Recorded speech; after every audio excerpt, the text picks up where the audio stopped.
Hi, it's Kibun. Alright, let's do a quick recap before we go into today's episode. On 24th June, we saw Pritam Singh do his maiden long-form interview with Malaysian podcast Keluar Sekejab. If you haven't listened to it yet, I have it in the description for you. But post that interview, the PAP, through its online publication, Petir, and other platforms, questioned the decision of the leader of opposition sharing about Singapore politics on the Malaysian podcast. You know my thoughts about it if you watch my two other videos, and they're in the description if you haven't caught them yet. But basically, the PAP's criticism appears to center around the form rather than substance. Okay, well, on the substance, they did bring up some past issues from GE 2025 about the WP's interaction with a Malaysian religious teacher, also questioned their commitment to multiracialism, but none of this were discussed during the Malaysian podcast. So it kind of reminded me a lot of my arguments with my ex-girlfriend, where we're arguing about how I'm spending too much time at work and her telling me that she cannot stand that I love La Pupus. I mean, absolutely no link, right? Then things kind of died down. Then, around the 1 month anniversary of this drama, the host of the Malaysian podcast and ex-Malaysian Health Minister Khairi Jamaluddin said a couple of choice words about the whole backlash. Long story short, he basically called PAP immature, juvenile, and needs to grow up. His words, not mine. So that's that for Pritam's podcast virginity, or so I thought. Until this Monday, when Pritam did this interview, not with Daily Ketchup, not with Yalabat, but with Kiss 92 FM. Moments like this, I wish I could go through the screen and see through some of your faces. Yeah, Pritam's first Singapore long-form interview on radio. Okay, let's take a look at some of the highlights. And what I found interesting is that Kiss 92 actually solicited questions from a bunch of school kids. And some of the questions were awfully mature for their age. Clearly, some kind of parental guidance was given, but cute nonetheless. And to be fair, fair questions were asked. Oh, and let's start with a bit of a continuation of the PAP drama. Well, if it means anything, before I did that infamous podcast in Malaysia, I actually said yes to the show. Yes! There you go. Thank you. See, people judge so quickly, right? Well, that's the terrain we operate in, so yeah. So can we finally lay to rest once and for all that it was not a Malaysia versus Singapore thing?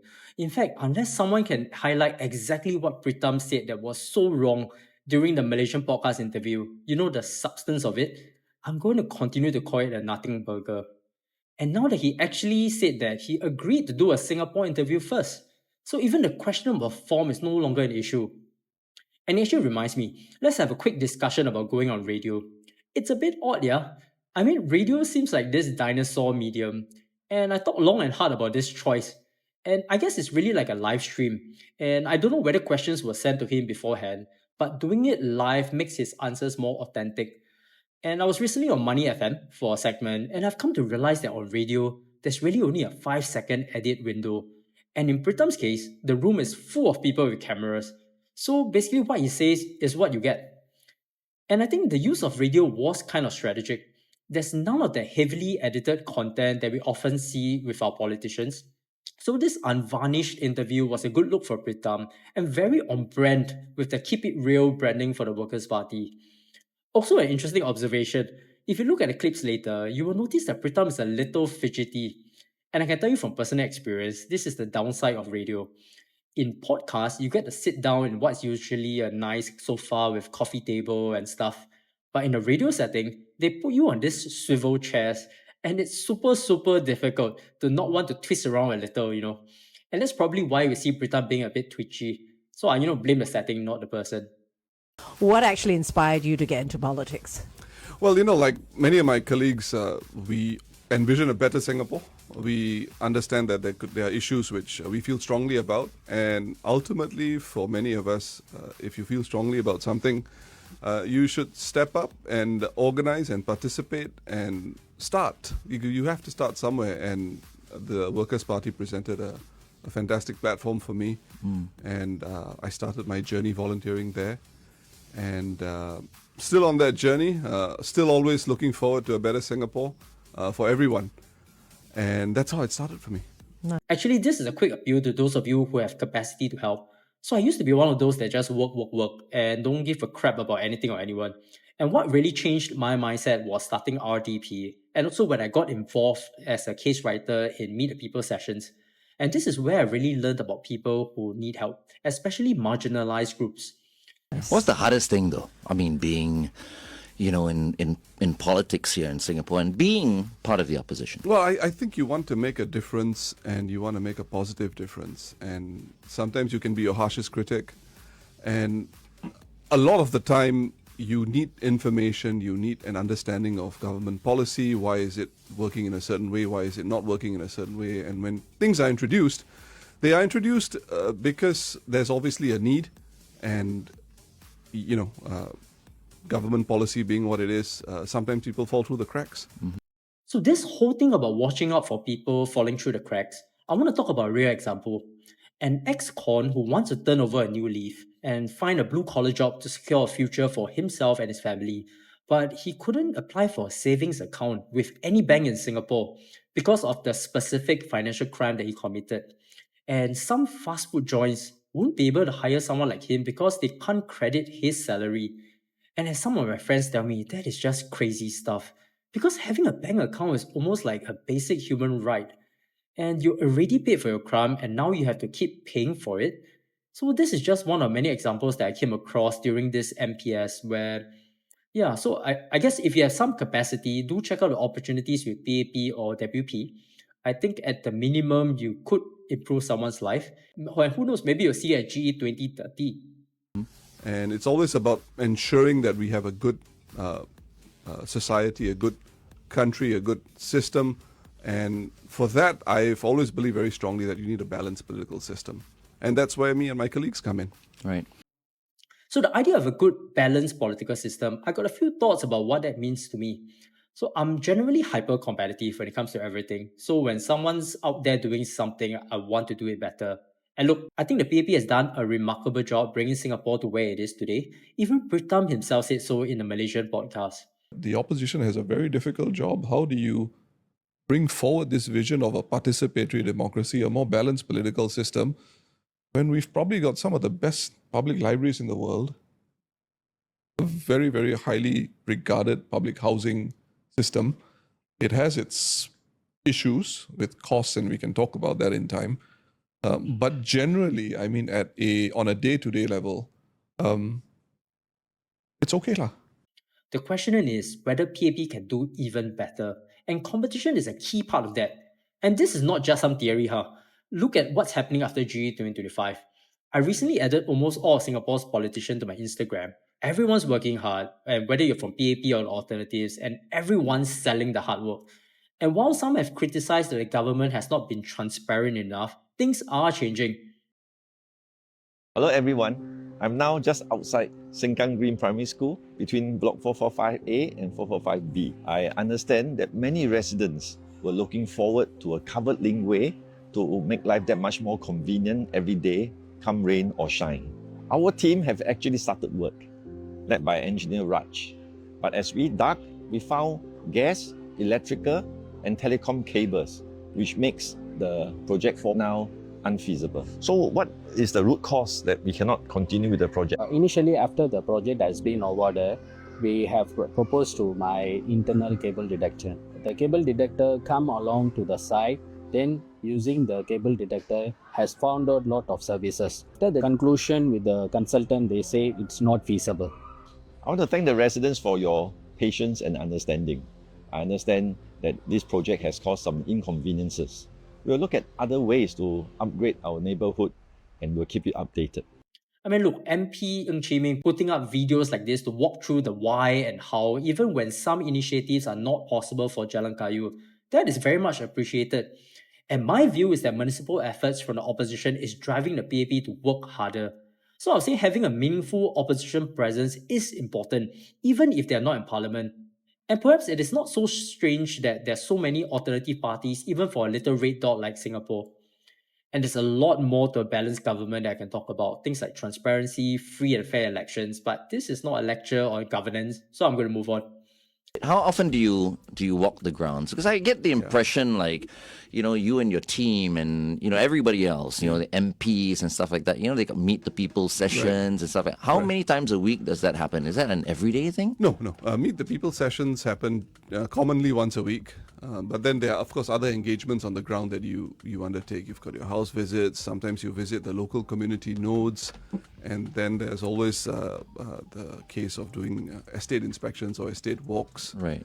So commonly, I would say for most MPs, I can't speak for MPs on the other side of the table, but for us in the Workers' Party, I would say commonly, upwards of 4 times a week. Yeah. That's Wow. still a lot. That's a lot, yeah. Well, I mean, this is what we signed up for. I think MPs are paid a decent allowance. So them doing MPS, house visits, estate visits, and attending events, that's par for course. And I mean, you did sign up for this and you are compensated well for your efforts. But what I really respect most are politicians who engage in these activities when they are not MPs. And this is not just the opposition. It also includes the PAP folks in WP strongholds in Sengkang, Hougang, and Aljunied. And Pritam says engagements can be up to 4 times a week, no pay, just pure effort over 4 to 5 years. And that's something I can get behind and respect those who put in the time and effort. Mr. Pritam Singh, I dislike you and my friends don't play fair and cheat while playing Uno. Oh. Can you tell me if Singapore politics are fair? Do all parties play by the same rules? Thank you. Wow, what a loaded question. Okay, confess, who put you up to it, Maddie? But look, okay, it's a fair question. Whoa. Maddie, that's an intense question for the morning. It's fairly serious. intense, I think yeah. we should always endeavor to develop and nourish a system where the rules are the same for everyone. And I would like to think that that's the road we're on, and we should remain on that road. Okay. Okay. Politically correct answer then. I can understand why Pritam didn't quite address the question because it's honestly not an easy one. But this cannot be an organic process. Someone has to push things along. There's a lot of battles that can be fought on this issue, and I'll tell you the one I'm fighting for. Personally, I don't care if you vote for PAP or WP or any of the alternatives. What I care about is why you vote for them. I cannot tell you the number of times that I talk to people, even those that are supposedly intelligent and learned, telling me that they vote for PAP because like that law. I mean, like what? Actually, I have no idea. Yeah, I also really hate it when people say things like voters don't vote for politicians that are combative. This is the whole Pritam Malaysian podcasting again. I cannot accept that people are judging our politicians or our candidates based on form rather than the substance of the issues that they are being combative about. And it's somewhat ironic because, like my personal hero, Mr. Lee Kuan Yew, I think everyone can agree that he was combative. But he also had substance, and people accepted him for that, even respected him. And I think the latter part of this equation is lost on many these days. So I think fairness requires information transparency, and I want to play a role in propagating more information out there in both politics and social issues. And if I keep doing it, my hope is that more people do it. And as more people do it, more Singaporeans get engaged. And this eventually becomes second nature for Singaporeans to know what's happening and what's happening exactly. And you listening to this, writing comments, even if you disagree with me, you are contributing towards that political fairness that Maddie was asking about. How do you feel about the WP's election results? Well, I mean, it was a difficult election for us. As a small political party, obviously, elections are going to be difficult. So this is not the first time that Pritam has said that the Workers' Party is a small party, but I don't think he has actually explained why in details before. But I suppose from a marketing perspective, it's very on brand with the party's approach as a humble party. And this is in deep contrast to the dominant machinery that is PAP. So that kind of David versus Goliath positioning can build trust with Singaporeans. And I think it also speaks to their political approach. I know many have lamented why the WP did not contest in Marine Parade-Braddell Heights in GE 2025. And Pritam had this to say about that. So, before the elections, you have the Boundary Review Committee, which always sort of resets the playing board, And of course, when the playing board is reset, you've got to reset your strategy. But we moved from, we were in Marine Parade, we were walking the ground there for some time. And then, having done all that work for a number of years, and then having looked at the electoral map, because you can't just look at the map for one election, you're looking for the future as well. We had to pivot. And I know, I mean, I've got tons of friends who live in Marine Parade, and they said, Pritam, we really wanted you to stand here. And I said, look, I would have wanted to, but ultimately you've got only that many cards in your hand, only that many candidates who are prepared to fly the flag. And we decided, look, the strategy for the party was important. The truth is, being small could be a referendum to the number of good and viable candidates that the WP can bring to the table. And from what I have observed, I think this is true even for the alternative parties. They have people, but many are happy to relegate to the background to help their parties, but they do not want the limelight. And also remember, you are assembling a team that needs to complement each other rather than shine as individuals. So that requires selecting from a large candidate pool that is probably not readily available even for the WP. So small, I guess, makes sense. I was actually hoping that, we could tip one or two more constituencies. Came close, not close enough. But, that just tells you that, there's still work to do. And so we go at it again. But I thought the candidates did incredibly well, and they tried their best. And I was very encouraged by the number that came up and the number who were prepared to step up. Yeah. So here's some numbers to tell you how close it was. If I looked at the aggregation of votes in places where the WP contested in, you will see an interesting insight. More than half of the voters actually voted for the WP. That is why many opponents of our electoral system are fighting for representative voting. In fact, this is usually manifested in the form of the original electoral system. If you didn't know, we used to vote purely on an SMC basis, so one MP to one area. Intuitively, I think this makes sense to a lot of people. It was later changed to have both SMC and GRCs, and the main driver at that point was to allow for adequate representation of races, which is why you see mandated Indian or Malay candidates in GRCs. Now, whether that still makes sense or not, I'll let you think about it, but one thing's for sure, the GRCs have made it hard for the opposition to win elections. But the same effects are now being experienced by the PAP when they're trying to win back WP GRCs. So whether the electoral system will stay this way, my bet is probably not. But that's a discussion for another video, especially as we get closer to the next election. Oh, another thing. I think the contest was even closer than the numbers suggest. Imagine in Punggol and Tampines, most if not all of the WP candidates had little to no walkabouts prior to GE 2025, but yet they managed to achieve the results that they did. Especially against the backdrop of the task force men, popular MPs like Sun Xueling and Baey Yam Keng. I thought that was really remarkable. And I'm seeing the whole team starting to do walkabouts again on the ground, so the battle in 2030 in these key battlegrounds will be one to watch. Of course, unless the boundaries change again lah. And to cap off highlights of this interview, let's get a little cheeky with DJ Glenong. What kind of traits do you look for in a candidate? Because I think it's so important. Everything is so visual now. Yes. It's almost like you need to have a nice face as well, Yes. Because sometimes some people, I completely believe that. I have some friends, they're born with like we call them a kiampak face.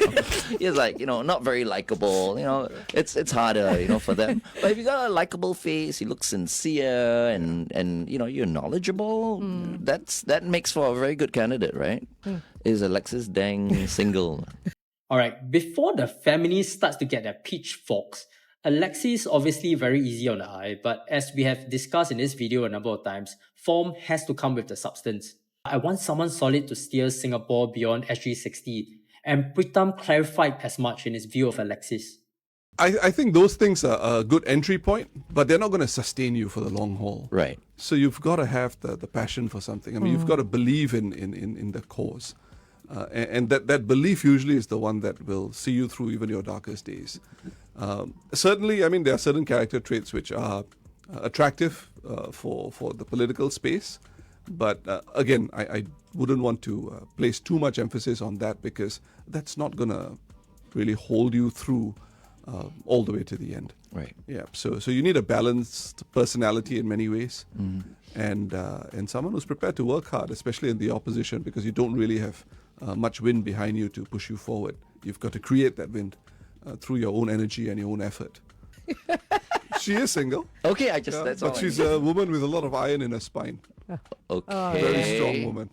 Can you handle it? exactly my type of Oh, woman. right. Okay. Okay, of course, just asking. Just kidding. He needed to get it in there. I suppose this is a good way to end this episode.